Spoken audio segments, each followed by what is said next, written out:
I'm sure a lot of you know a little side-by-side is a perfectly practical way to get around on the farm, out in the woods, in the fields. And there's something to be said about practicality.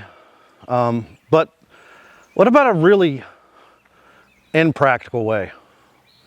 What about that?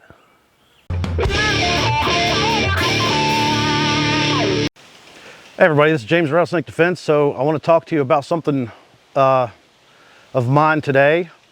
I once heard a wise man say, veterans generally love the Humvee or they hate the Humvee. Both. But the caveat is everybody that hates it, if you were like, would you pay $5 grand for one? They're all like, fuck yeah, we would. Immediately. And that struck me as fairly true. So as it turns out, you kind of can with a handful of caveats.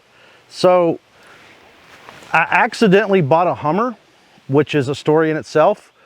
For a lot of you know, a lot of these are going out for sale through GovPlanet. And I placed a bid on a truck, one of the like troop carriers with the seats in the back, for $4,400. Knowing that I probably wasn't going to get it for that because that seems too cheap for a Humvee that runs, moves and all that. And I won the bid. And then had to explain to my wife how I'd accidentally purchased a Humvee on a base in Pennsylvania.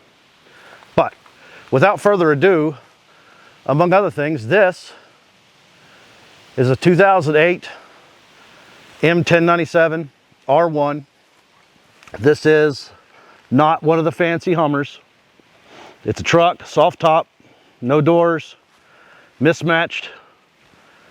It's even got the I guess factory boot prints, if that's a thing. I don't know if the guy was standing in some paint or whatever. The oil pressure is not great. It's got some blow by. It has some issues, but I can get in it, I can start it, and I can drive it. And if you could see where I am out on some of my property, this gives me access to everywhere, and I don't have to worry about getting a scratch or a dent in it. So I have a couple side-by-sides, but they're limited as to what they can haul and move. This thing can move a lot, but I wanted to go over the process a little bit with you guys and some of the caveats with the Hummers, things that I learned in the process. So without further ado, let's take a tour. All right, so first things first, this is just a standard 6.5. It's not a turbo diesel or anything fancy. It does have the 3-speed transmission, so it's not that fast. Not that they're all that fast to begin with. And it is like driving a brick. Please don't make fun of my Walmart seat cushion. This is an upgrade from the military one that come with it. And I found the infamous master lock that would have been the thing that kept this secure. So controls, dash, of course your engine and everything is in here. Housing. I got this in, the batteries were dead, they were shot. I put new batteries in it, I changed all the fluids, and that's about it. I know there's some other stuff that I've checked, but for the most part, everything's here. So that was one thing I was looking for online on the auction, is a lot of these are parted out in some way. Everything is present on this thing, even though it's mismatched and not in the greatest of shape. But I bid $4,400. I won this. I got it sent from Pennsylvania. It is an uncomfortable, loud, rattly mess, but I promise you it doesn't give a rat's ass about the bushes, briars, or trees. It'll get anywhere on my property I need to get to without any hassles whatsoever. It's got 14,000 on the odometer. Now it needs glow plugs, but it's hotter than hell today.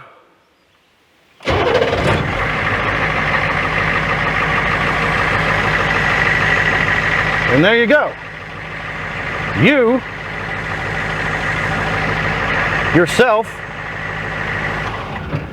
could purchase a Hummer. I think these are from the Marine Corps. I don't know about that much, but govplanet.com.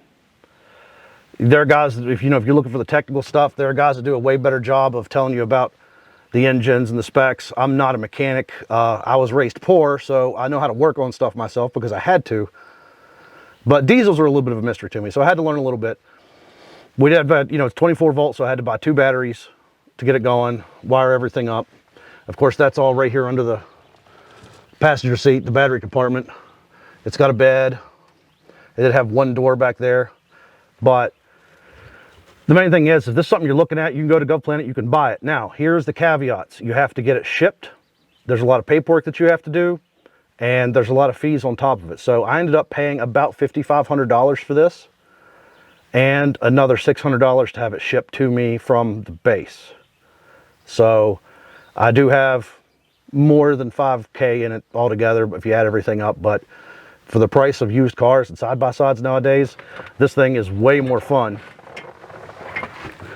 to drive and has a lot more personality than your average pickup truck or anything else. All the lights and everything, the electronics work. The tires aren't perfect. You know, it's a heap, guys. It's a heap. Soft top. But I feel like I'm absolutely going to get my money's worth out of this driving it. And I'm going to see if I can keep it going for a long time. So you'll probably see this in the background of the videos when I'm up here on my own property. This is just a lot more fun to drive than the side-by-side. And I'll show you some of the roads that I drive on up through here. You can see that, you know, it's a dirt road. It's rough. There's sometimes there's a tree down, sometimes there's briars grow out, sometimes the road grows up, and this thing does not care. It doesn't give a shit about the bushes. You just drive right over it. So I think I'm gonna bring my kids up here and teach them how to drive on this thing. And we'll see how much property damage they could do to everything up here, because I'm not sure they could hurt this thing. This did come with a brush guard on it, but it was so bent up, it wouldn't go back up to access the hood, so I did pull it off. Other than that, I haven't really touched it. I know a lot of people want to restore these, drive them around town. This one isn't for driving around town. It'll be lucky to see 35 miles an hour on the dirt roads here.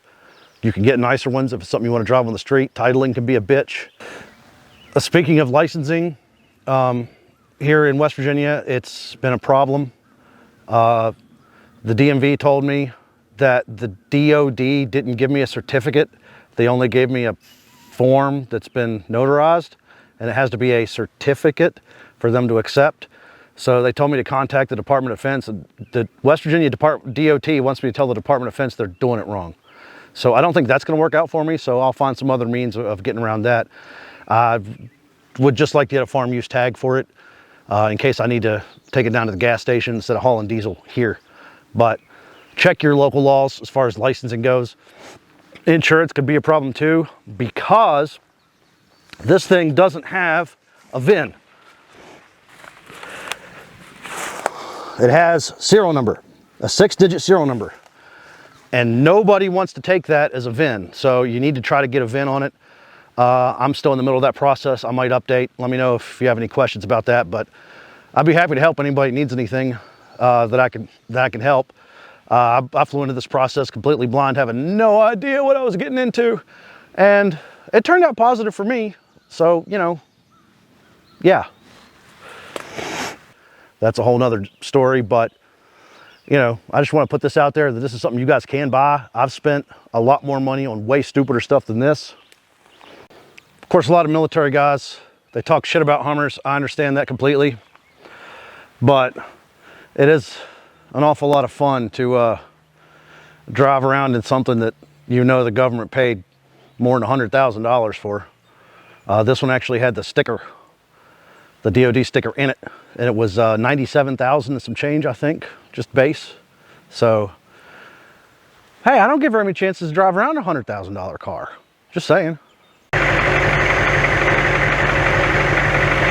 Hey, can we do the redneck truck thing where I like talk about politics with my big sunglasses and hat and say things while driving my pickup truck, like super conservative, important things, and point at the camera and all that jazz? Yeah, whatever. Let's see.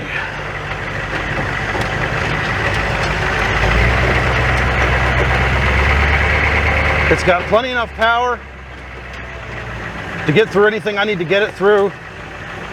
The ride is uncomfortable, that's true. And it even smells kind of funny. But on roads like this, you wouldn't want a new pickup truck or something you have to worry about scuffing. So, even though they say if you can buy one of these for $5,000, I'm not sure why you wouldn't, if it's something you haven't used for whatsoever. The brakes are pretty good. Actually, the brakes are really good. The suspension's fantastic. Another than my ass coming up off the seat every time I hit a bump. It does get me there. So, this is the real experience right here. If anybody's wondering, anybody can drive anything on the highway, but that's not what this was for. This is for this. And that's what I intend to use it for. Also, it's worth mentioning, like the side mirrors were inside the vehicle. I had to put those back on. Fortunately, they left me a bunch of spare parts in the floorboard. Hey, look, guys, look. Remember this? And you know, these gauges take a little bit to get used to. There's no ignition switch. All you military guys know this. That's what the padlock was for. That's kind of the joke there. But you have everything here you need. But one thing I want to point out is when I first got it, I had a short in the actual starter itself. And I was able to actually follow the wire underneath the dash all the way to where the starter is under the hood and find the short, because the electronics are so simple that I could do that. I could just follow the wire all the way through because it's so basic. Everything under here is so simple and so easy to understand, and so, I don't know, maybe 60s, 70s, that even a troll like me could work on it without very little problems whatsoever. So the air doesn't work. Of course, I don't think that's a huge factor, but you know, I can actually work on this, and I'm not a mechanic. You know, this is something I can maintain myself out in the field. That makes me very happy. And of course, if anybody doesn't know, the thing that makes this super special is actually the suspension. As you can see, if you could see, it has infinitely more ground clearance than a humongous jacked up small penis truck that a lot of people drive around in, because everything's tucked up underneath and pushed back into the cab. So there's nothing underneath to hang up. So there really isn't anything out here in this kind of terrain other than just running into a tree that can stop it. Now, it doesn't have a lot of power to climb the hills. You might have to put it in low, but you're gonna get there. I mean, I promise you that.